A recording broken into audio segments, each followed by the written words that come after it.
एक आदमी पागलों की तरह भाग रहा था, इस उम्मीद में कि शायद उसे इस जंगल से भाग निकलने का कोई रास्ता मिल जाए। लेकिन ये जंगल इतना घना था कि यहाँ से बाहर जाने का कोई रास्ता नहीं नजर आ रहा था। यह आदमी सूरज को देखते हुए आगे बढ़ता है, लेकिन अब सूरज भी धीरे धीरे ढल रहा था। मगर इस आदमी ने भागना नहीं छोड़ा। भागते भागते एक पॉइंट आया जहाँ एक बोर्ड पर लिखा हुआ था पॉइंट ऑफ नो रिटर्न, यानी वहाँ से कोई वापस नहीं जा सकता। साथ ही इस बोर्ड पर नंबर 108 भी लिखा हुआ था। ये देखकर वो और भी ज्यादा परेशान हो जाता है। धीरे धीरे अंधेरा और बढ़ने लगा और पूरे जंगल में एक अजीब सा खौफ फैल गया। तभी अचानक एकदम से सारे परिंदे उड़कर वहाँ से चले जाते हैं। इस आदमी के कई मील के सफर के बाद भी उसे पूरे जंगल में कोई भी एक जंगली जानवर नहीं दिखाई दिया। न जाने ऐसा क्या था जिसे जंगली जानवर भी डर रहे थे। डर के मारे वह आदमी और भी तेजी से भागने लगा। लेकिन कई घंटों का सफर करने के बाद वह आदमी अचानक एक जगह पर आकर रुक गया और उसके चेहरे पर मायूसी छा गई, क्योंकि उसके सामने वही 108 नंबर वाला साइन बोर्ड था जिस पर लिखा हुआ था पॉइंट ऑफ नो रिटर्न। अब आदमी को समझ आया कि चाहे मैं जितना भी भागूं पर इस जंगल से निकल नहीं सकता। इसलिए अब वो वहाँ छुपने की जगह ढूंढने लगा, लेकिन वहाँ उसे छुपने के लिए कोई सेफ जगह नहीं मिली। इसीलिए अब वो पेड़ के ऊपर चढ़ जाता है, पर तभी उस पेड़ की टहनी टूट गई, जिससे वो आदमी काफी ऊंचाई से नीचे जमीन पर आ गया। पेड़ से गिरने के बाद वो बहुत ज्यादा जख्मी हो चुका था। उसे काफी गहरी चोटें आई। इससे पहले कि वो बेहोश हो जाता तभी अचानक जमीन हिलने लगी और अजीब सी गुर्राने की आवाजें आने लगी। वो आवाजें सुनकर आदमी के गले में सांसें अटक गई। तभी अचानक कोई उसे खींच कर ले गया। खींचने वाला कौन था ये नहीं दिखाया गया, लेकिन हमें उस आदमी की दर्द भरी चीखें सुनाई दी गई। इस इंसिडेंट के 6 दिन बाद हमें शहर में मीना नाम की एक लड़की को दिखाया जाता है, जो एक बर्ड शॉप में काम करती है। तभी उसका बॉस आता है और मीना को एक गोल्डन पैरेट को शहर से दूर एक जू में डिलीवर करने का ऑर्डर देता है। मीना बॉस की बात को मानते हुए अब उस पैरेट को डिलीवर करने जाती है। मीना गाड़ी में बैठकर अपने मोबाइल में उस जू का लोकेशन सेट कर लेती है और अपने सफर पर निकल पड़ती है। शहर से बाहर निकलने के बाद वो एक बोर्ड पर बहुत सारे लोगों के मिसिंग फोटोज दिखती है, यानी वहाँ पर कई सारे लोग गायब हो चुके थे। लेकिन मीना उन पर ज्यादा ध्यान नहीं देती और आगे बढ़ने लगती है। आगे बढ़ते दौरान मीना शॉर्टकट लेते हुए जंगल के रास्ते से गुजरती है ताकि वो जल्दी से इस पैरेट को जू तक डिलीवर कर दे। और वो पहुँच गई जंगल के बीचों बीच। ये वही जगह है जहाँ हम पहले एक आदमी को गायब होते देख चुके हैं। वहाँ आकर मीना बुरी तरह से फंस चुकी थी। वो अपने मोबाइल पर मैप देखती है, लेकिन वहाँ मोबाइल के सिग्नल नहीं आ रहे थे और उसकी कार का रेडियो भी काम नहीं कर रहा था। मीना अब वहाँ से वापस निकलने लगी, लेकिन अब उसे वहाँ से बाहर निकलने का रास्ता समझ नहीं आ रहा था। थोड़ी देर बाद मीना की गाड़ी भी खराब हो गई। मीना गाड़ी से बाहर निकलती है और उसे सामने लगा हुआ वही पॉइंट ऑफ नो रिटर्न वाला बोर्ड दिखाई देता है। मीना को कुछ समझ नहीं आता, इसीलिए वो पैरेट के पिंजरे को हाथ में लेकर आसपास मदद ढूंढने आगे चली जाती है, लेकिन वहाँ आसपास किसी भी मदद का नामो निशान तक नहीं था। उसके बाद वो वापस उस जगह पर लौट आती है जहाँ उसने अपनी गाड़ी खड़ी की थी, लेकिन वहाँ से उसकी गाड़ी गायब हो चुकी थी। ये देखकर वो बहुत ज्यादा परेशान हुई। उसे लगा कि शायद वो उस जगह पर नहीं आई है जहाँ उसकी गाड़ी खड़ी थी, बल्कि ये किसी दूसरी जगह पर आ गई है और उसकी गाड़ी कहीं दूसरी जगह में खड़ी है, क्योंकि इस जंगल का हर एक पॉइंट एक ही जैसा दिखाई दे रहा था। अब अंधेरा भी गहरा होता जा रहा था। एकदम से पहले की तरह ही सभी परिंदे इन पेड़ों से उड़ जाते हैं। मीना को अब डर लगने लगा था, क्योंकि जमीन भी जोर जोर से हिल रही थी। मीना को वहाँ आसपास किसी के होने का एहसास होता है। तभी अचानक मीना को दूर किसी का साया नजर आया। मीना भागते हुए उसके पीछे आई, पर उसे वहाँ कोई भी नहीं मिला। तभी अचानक मीना को एक बूढ़ी औरत भागते हुए दिखाई दी। मीना भी दौड़कर उसका पीछा करने लगी। वो उससे मदद मांग रही थी, लेकिन वो औरत रुकती नहीं, तेजी से भागती रहती है। एक बार फिर मीना इस बूढ़ी औरत का पीछा करती है। अचानक वो बूढ़ी औरत फिर से गायब हो गई। मीना जब उसे ढूंढते हुए और आगे बढ़ी तो उसे दूर जंगल में एक बड़ा सा कमरा दिखाई दिया। वो बूढ़ी औरत उस कमरे के दरवाजे को खोलकर मीना से कहती है, अगर जिंदा रहना चाहती हो तो जल्दी से अंदर आओ। ये सुनते ही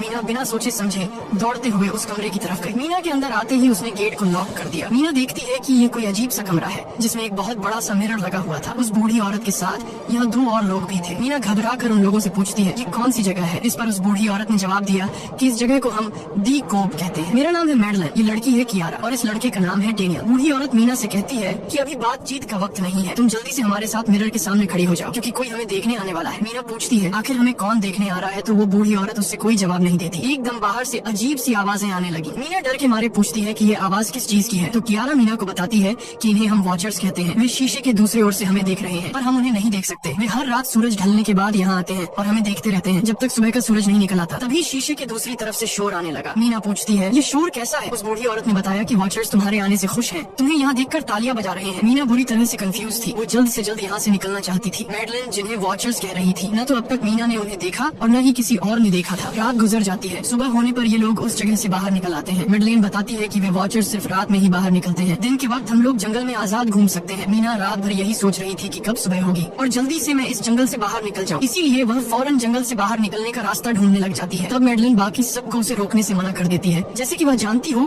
कि मीना इस जंगल से बाहर नहीं निकल सकती और वह जरूर वापस आएगी। बस मीना को जाते हुए मैडलिन बताती है कि तुम्हारा यह फैसला अच्छा नहीं है। इस जंगल से बाहर निकलने का कोई रास्ता नहीं है। रात होने से पहले हमें इस घर में वापस आना पड़ता है। अगर तुम लेट हो गई तो तुम अपनी जान से हाथ धो बैठोगी। मीना किसी की बात नहीं सुनती और अपने पैरेट को लेते हुए तेजी से आगे बढ़ती है। थोड़ा सा आगे बढ़ने पर उसे वहीं पॉइंट ऑफ नो रिटर्न वाला साइन दिखाई देता है। उसे देखकर वो घबरा तो गई, लेकिन उसने हिम्मत नहीं हारी और सूरज को देखकर सूरज की डायरेक्शन में आगे बढ़ती रही, पर जंगल से निकलने में कामयाब नहीं हो सकी। आगे चलकर रास्ता ही खत्म हो गया। मीना ने देखा कि वो एक पहाड़ के टॉप पर खड़ी है, जहाँ से आगे दूर दूर तक जंगल के सिवा कुछ भी नहीं था। इसीलिए वो मायूस होकर नीचे बैठ जाती है। तभी अचानक उसके कंधे पर किसी ने हाथ रखा। वो डर गई और जब उसने पीछे मुड़कर देखा तो वो बूढ़ी औरत मैडलेन थी। यहाँ मैडलेन उसे हौसला देती है और कहती है कि सिर्फ तुम ही नहीं जिसने यहाँ से निकलने की कोशिश की और हार गई, हम भी तुम्हारी तरह ही हार कर यहाँ रुके हैं। यहाँ से बाहर निकलने का कोई रास्ता नहीं, चलो मैं तुम्हें कुछ दिखाती हूँ। मैडलेन मीना को जंगल की तरफ लेकर जाती है। मैडलेन मीना से कहती है ये जंगल एक शिकारी है और हम सब उसका शिकार, अगर जिंदा रहना चाहती हो तो हमारे साथ ही रहो। मैडलेन उसे पॉइंट ऑफ नो रिटर्न वाले काफी सारे साइन बोर्ड दिखाती है, जो कि जंगल के चारों तरफ गोल घेरे में लगे थे और उनके बीच में था उनका कमरा। मैडलेन बताती है कि ये हमारे घर से आधे दिन के फासले पर लगे हैं, अगर इसे आगे गई तो वापस लौटना मुश्किल हो जाएगा, इसलिए कभी भी यह तुम्हें नजर आए तो तुम इन्हें इग्नोर मत करना। मीना पूछती है ये सब किसने बनाया, तो वो जवाब देती है ये एक प्रोफेसर ने बनाया है, लेकिन अब तक उसे किसी ने देखा नहीं है। अब रात हो जाती है, ये लोग वापस उस घर के अंदर आ जाते हैं। हर रात वॉचर्स उन्हें देखने के लिए आते थे। आज कियारा नामी लड़की उनके सामने डांस करती है और कहती है ये सब उन्हें पसंद है। ऐसा नहीं था कि इन चारों को हर रात वॉचर्स के सामने खड़ा ही रहना पड़ता था। ये लोग जो चाहते वह कर सकते थे, बस ये लोग उनकी तरफ अपनी कमर नहीं कर सकते थे। ऐसा करने पर वो लोग बहुत ज्यादा गुस्सा हो जाते थे। रात में तो उन्हें सिर्फ वॉचर्स का मसला था, लेकिन दिन में भी उन्हें बहुत मुश्किलों का सामना करना पड़ता था। ये लोग जंगल से हर रोज अपना पेट भरने के लिए कुछ न कुछ शिकार करके लाते थे,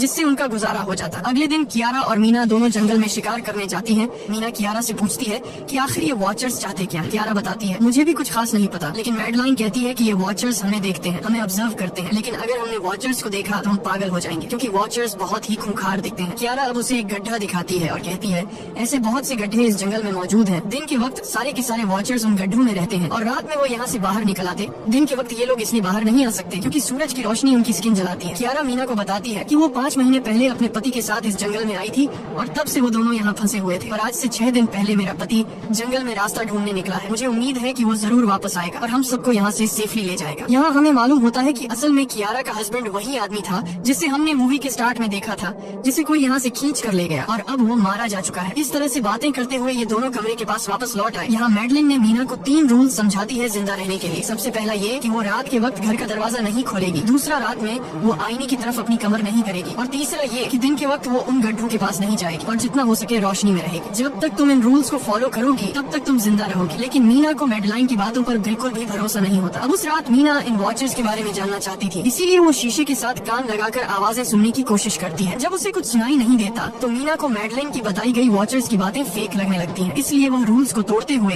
अपनी कमर को शीशे की तरफ करके सो जाती है, और ऐसा करने पर इन वॉचर्स को गुस्सा चढ़ जाता है। वो लोग जोर जोर से उस शीशे को मारने लग जाते हैं। शोर से मैडलाइन भी उठ जाती है और वह जल्दी से मीना को शीशे की तरफ खड़े रहने को कहती है, और तब जाकर वो वॉचर्स का गुस्सा शांत होता है। यानी जब इंसान वॉचर्स को अपनी पीठ दिखाते हैं तो वह उसे खुद की इंसल्ट मानने लगते हैं। ये रात भी गुजर जाती है और अगले दिन मीना डेनियल के साथ शिकार पर निकलती है। वो डेनियल से पूछती है क्या आज तक तुमने किसी वॉचर को देखा है, जिस पर डेनियल ने जवाब दिया कि मैंने भी आज तक वॉचर्स को नहीं देखा, और जो भी वॉचर्स को देखता है वो जिंदा नहीं बच पाता। तब मीना डेनियल को समझाती है कि मुझे लगता है कि ये सब मैडलाइन की बनाई हुई कहानियां हैं, जिसके अंदर वो हमें फंसा रही है। हमें जरूर उन गड्ढों को जाकर चेक करना चाहिए, शायद हमें यहाँ से बाहर जाने का कोई रास्ता मिल जाए। डेनियल भी यहाँ रहकर बहुत ज्यादा तंग हो चुका था और वो भी किसी तरह से रास्ता ढूंढकर इस जंगल से भाग निकलना चाहता था, इसलिए वो मीना की बात मान लेता है और वो दोनों गड्ढे के पास पहुँच जाते हैं। अब मीना अपने आप को रस्सी से बांधकर इस गड्ढे के अंदर उतरती है। रस्सी का दूसरा सिरा डेनियल ने पकड़ा हुआ था ताकि अगर मीना को कुछ भी हो वो जल्दी से मीना को बाहर की तरफ खींच ले। मीना नीचे गड्ढे में पहुंच जाती है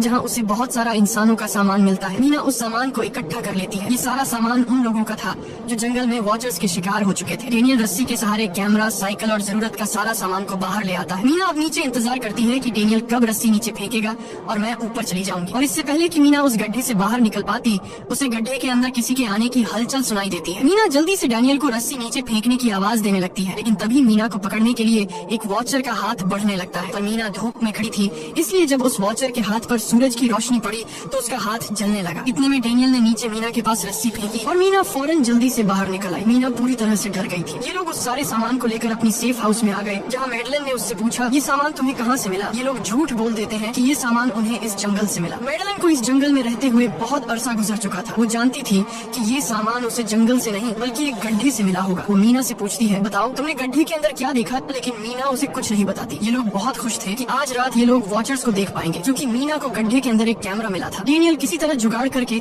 उस कैमरा को टीवी के साथ अटैच कर लेता है ताकि ये लोग भी टीवी पर वॉचर्स को देख पाए। मैडलिन बार बार उन्हें समझाती है कि ये तुम लोग गलत कर रहे हो, लेकिन ये दोनों उसकी एक बात भी नहीं सुनते। आज रात ये लोग वॉचर्स के इंतजार में बैठे थे ताकि उन्हें वो देख पाए, लेकिन काफी रात होने के बावजूद भी आज कोई वॉचर उन्हें देखने नहीं आया और अब कुछ देर बाद उनके साथ कुछ अजीब सा होने वाला था। ये लोग बातचीत में मसरूफ थे कि तभी उनका दरवाजा खटखटाया जाता है, यानी दरवाजे पर किसी ने दस्तक दी। उन्होंने जल्दी से टीवी की तरफ देखा तो वहाँ उन्हें इंसानी टांगे दिखाई दे रही थी। बाहर जो कोई भी था वो कियारा के हस्बैंड की आवाज में बात कर रहा था और वो जल्दी से दरवाजा खोलने को कह रहा था। कियारा को लगा कि जरूर उसका हस्बैंड यहाँ से बाहर निकलने का रास्ता ढूंढ आया है। वो जल्दी से उठकर दरवाजा खोलने के लिए जाती है, लेकिन मैडलिन बीच में आकर दरवाजा खोलने नहीं देती। वो कहती है कि मैं जानती हूँ बाहर तुम्हारा हस्बैंड नहीं है, क्योंकि मैडलिन जानती थी कि रात के इस अंधेरे में कोई भी इंसान इस कमरे तक नहीं पहुँच सकता। लेकिन कियारा को मैडलिन की बातों पर यकीन नहीं होता और वो दरवाजा खोलने की कोशिश करती है, जिसके बाद मैडलिन कियारा से कहती है कि वो तुम्हें फंसा रहा है, तुम उसका इम्तिहान ले लो, तुम उसे कोई ऐसी बात पूछो जिसके बारे में सिर्फ तुम या तुम्हारा हस्बैंड जानता हो। कियारा बाहर खड़े हुए इंसान से एक किताब के बारे में सवाल करती है जिसके बारे में उसे पता होना चाहिए था, लेकिन जब बाहर खड़ा हुआ इंसान कोई जवाब नहीं देता तो ये समझ जाते हैं कि ये वॉचर ही है। ये लोग जब दरवाजा नहीं खोलते मीना को पकड़ने के लिए एक वॉचर का हाथ बढ़ने लगता है, पर मीना धूप में खड़ी थी, इसलिए जब उस वॉचर के हाथ पर सूरज की रोशनी पड़ी तो उसका हाथ जलने लगा। इतने में डेनियल ने नीचे मीना के पास रस्सी फेंकी और मीना फौरन जल्दी से बाहर निकल आई। मीना पूरी तरह से डर गई थी। ये लोग उस सारे सामान को लेकर अपनी सेफ हाउस में आ गए, जहाँ मैडलिन ने उससे पूछा ये सामान तुम्हें कहाँ से मिला। ये लोग झूठ बोल देते हैं कि ये सामान उन्हें इस जंगल से मिला। मैडलिन को इस जंगल में रहते हुए बहुत अरसा गुजर चुका था। वो जानती थी कि ये सामान उसे जंगल से नहीं बल्कि एक गड्ढे से मिला होगा। वो मीना से पूछती है बताओ तुमने गड्ढे के अंदर क्या देखा, लेकिन मीना उसे कुछ नहीं बताती। ये लोग बहुत खुश थे कि आज रात ये लोग वॉचर्स को पाएंगे, क्योंकि मीना को गड्ढे के अंदर एक कैमरा मिला था। डेनियल किसी तरह जुगाड़ करके उस कैमरा को टीवी के साथ अटैच कर लेता है ताकि ये लोग भी टीवी पर वॉचर्स को देख पाए। मैडलिन बार बार उन्हें समझाती है कि ये तुम लोग गलत कर रहे हो, लेकिन ये दोनों उसकी एक बात भी नहीं सुनते। आज रात ये लोग वॉचर्स के इंतजार में बैठे थे ताकि उन्हें वो देख पाए, लेकिन काफी रात होने के बावजूद भी आज कोई वॉचर उन्हें देखने नहीं आया और अब कुछ देर बाद उनके साथ कुछ अजीब सा होने वाला था। ये लोग बातचीत में मसरूफ थे कि तभी उनका दरवाजा खटखटाया जाता है, यानी दरवाजे पर किसी ने दस्तक दी। उन्होंने जल्दी से टीवी की तरफ देखा तो वहाँ उन्हें इंसानी टांगे दिखाई दे रही थी। बाहर जो कोई भी था वो कियारा के हस्बैंड की आवाज में बात कर रहा था और वो जल्दी से दरवाजा खोलने को कह रहा था। कियारा को लगा कि जरूर उसका हस्बैंड यहाँ से बाहर निकलने का रास्ता ढूंढ आया है। वो जल्दी से उठकर दरवाजा खोलने के लिए जाती है, लेकिन मैडलिन बीच में आकर दरवाजा खोलने नहीं देती। वो कहती है कि मैं जानती हूँ बाहर तुम्हारा हस्बैंड नहीं है, क्योंकि मैडलिन जानती थी कि रात के इस अंधेरे में कोई भी इंसान इस कमरे तक नहीं पहुँच सकता। लेकिन कियारा को मैडलिन की बातों पर यकीन नहीं होता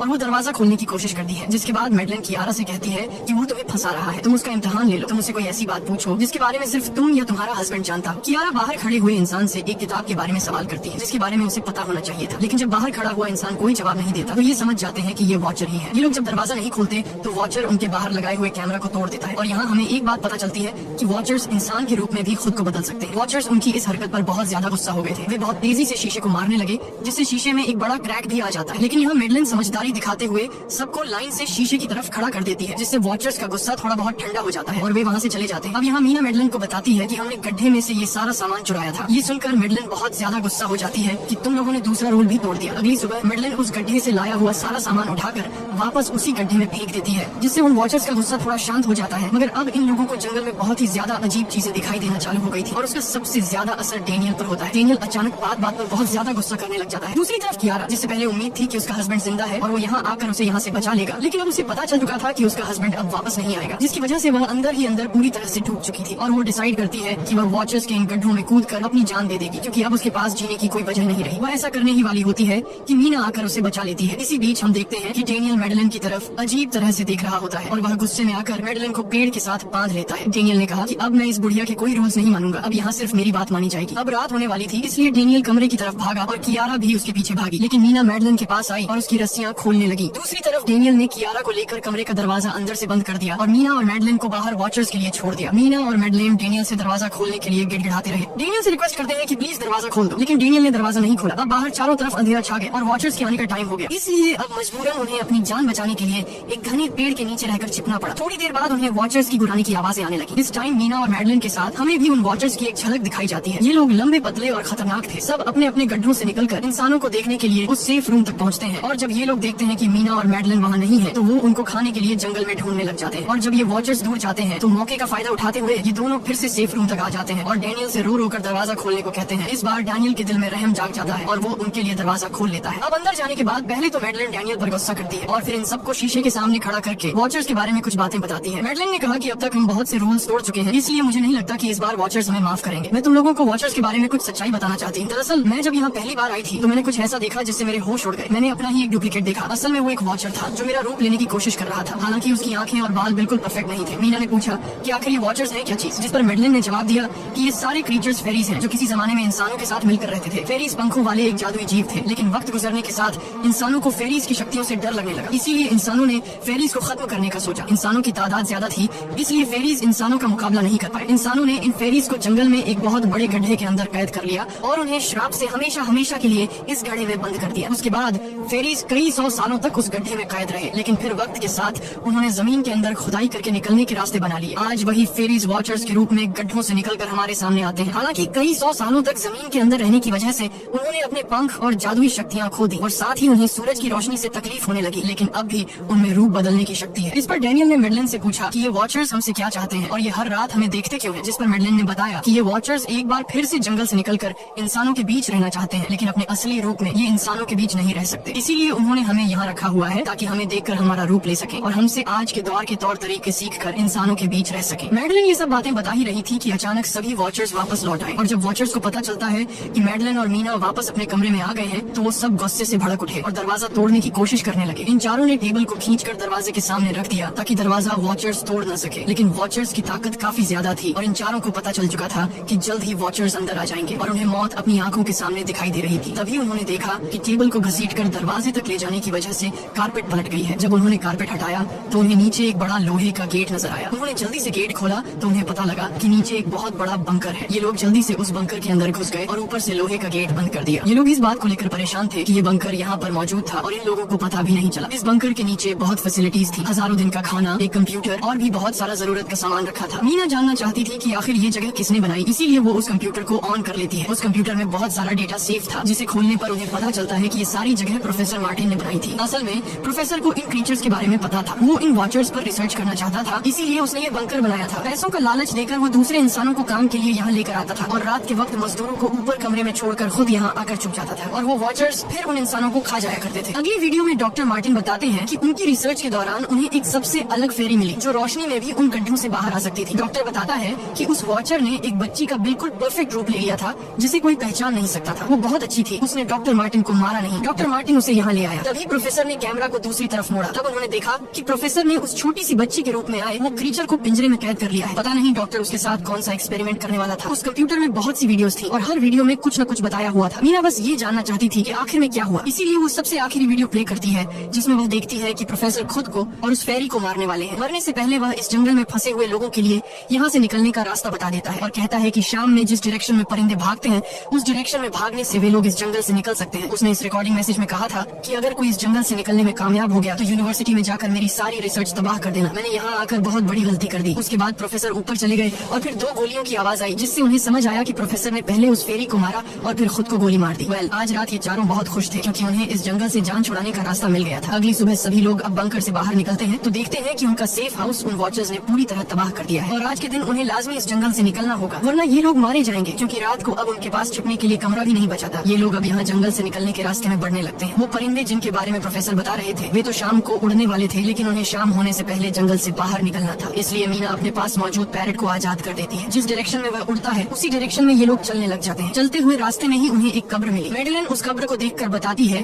कि एक वक्त था जब ये लोग इंसानों के साथ रहते थे, लेकिन इंसानों ने उनके साथ बहुत बुरा किया, धोखा किया और उन्हें यहाँ जंगलों में फंसाकर खुद चले गए। कई घंटे सफर करने के बाद ये लोग एक नदी के पास पहुँच गए। वहाँ उन्हें प्रोफेसर का एक बोट मिला जिसको देखकर ये लोग बहुत खुश हुए, लेकिन उनकी खुशी अब कुछ ही देर की मेहमान थी क्योंकि अब अंधेरा हो चुका था और वॉचर्स के आने का वक्त हो गया था। उससे पहले कि ये लोग डॉक्टर मार्टिन की बोट में बैठकर यहाँ से दूर चले जाते तभी उन्हें पीछे से किसी की आवाज आई। जब उन्होंने पीछे मुड़कर देखा तो वो कियारा का हस्बैंड था जो मदद के लिए चिल्ला रहा था। वो बहुत ही जख्मी हालत में था। बाकी सब बोट में बैठ चुके थे, इसलिए डेनियल अकेला उसकी मदद के लिए गया। डेनियल कियारा के हस्बैंड को खींचकर बोट की तरफ लाने लगा, लेकिन तभी ये लोग बोट से देखते हैं कि डेनियल जिसकी मदद करने गया वह कोई इंसान नहीं बल्कि एक वॉचर है जिसने उनके सामने ही डेनियल का रूप ले लिया। वो लोग कुछ भी नहीं कर पा रहे थे। अब उस वॉचर ने डेनियल को मार दिया। उन्हें इस बात का पता था कि वॉचर्स इस नदी को पार नहीं कर सकते हैं और फाइनली ये लोग खुद इस नदी को पार करके शहर तक पहुंच जाते हैं। और कहानी में असल ट्विस्ट इसके बाद आया। शहर पहुंचने के बाद ये तीनों अलग अलग रास्तों पर चले गए और कुछ दिनों बाद अब मीना जल्दी से डॉक्टर मार्टिन के कहने के मुताबिक उनके यूनिवर्सिटी में उनका सारा डेटा खत्म करने के लिए आई। उससे पहले कि वह उनका रिसर्च डेटा डिलीट कर देती तभी उससे वहाँ एक टेप रिकॉर्डर मिला और उस टेप रिकॉर्डर से मीना को एक नया राज मालूम हुआ। जब हजारों साल पहले इंसान और फेरीज एक साथ रहते थे तो तब उनकी शादी भी हुआ करती थी। इंसान और फेरी के मिलन से जो बच्चे पैदा होते थे उनमें इंसान और फेरी दोनों के गुण होते थे। उन्हें हाफलिंग्स कहा जाता था। उन हाफलिंग्स में एक खासियत थी कि वे रूप बदलने में इतने माहिर होते थे कि वे किसी मरे हुए इंसान का रूप भी बदल सकते थे। प्रोफेसर का मानना था कि जब इंसानों ने फेरीज को जंगल के अंदर गढ़ों में कैद कर लिया था था। तब हाफलिंग इंसानों के बीच अपना रूप बदल कर चुपके से रहने लगे और वो आज भी किसी न किसी रूप में इंसानों के बीच मौजूद है। मीना जब प्रोफेसर के ऑफिस में आई और वहाँ पर जांचबीन करने लगी तो वहाँ उसके हाथ कुछ ऐसी तस्वीरें लगी जिसने उसके होश उड़ा दिए। उसने देखा कि तस्वीर में जो प्रोफेसर के साथ लेडी खड़ी है वो कोई और नहीं बल्कि मेडेलिन है और असल में मेडेलिन प्रोफेसर की वाइफ है। वो कंफ्यूज हो जाती है कि मेडेलिन ने उसे ये बातें क्यों नहीं बताई। इस भारी कंफ्यूजन को शेयर करने के लिए वो कियारा के पास आती है और उसे बताती है कि जिस मेडेलिन से हम जंगल में मिले थे वो असल में प्रोफेसर मार्टिन की वाइफ है, लेकिन उसने हमें ये सच्चाई इसलिए नहीं बताई क्योंकि वो खुद एक इंसान नहीं बल्कि एक रूप बदलने वाली फेरी थी। मैंने जब रिसर्च किया तो मुझे पता चला कि काफी साल पहले प्रोफेसर की वाइफ मेडेलिन कैंसर की वजह से मर गई थी। ये सुनकर कियारा कहती है कि फिर वो मेडेलिन कौन थी जो इतने समय से हमारे साथ थी। इस पर मीना कहती है मुझे सब समझ आ रहा है। दरअसल प्रोफेसर अपनी वाइफ के मरने से बहुत दुखी थे और उसे हर हाल में वापस पाना चाहते थे और जब प्रोफेसर को इन रूप बदलने वाली फेरीज के बारे में पता चला तो प्रोफेसर ने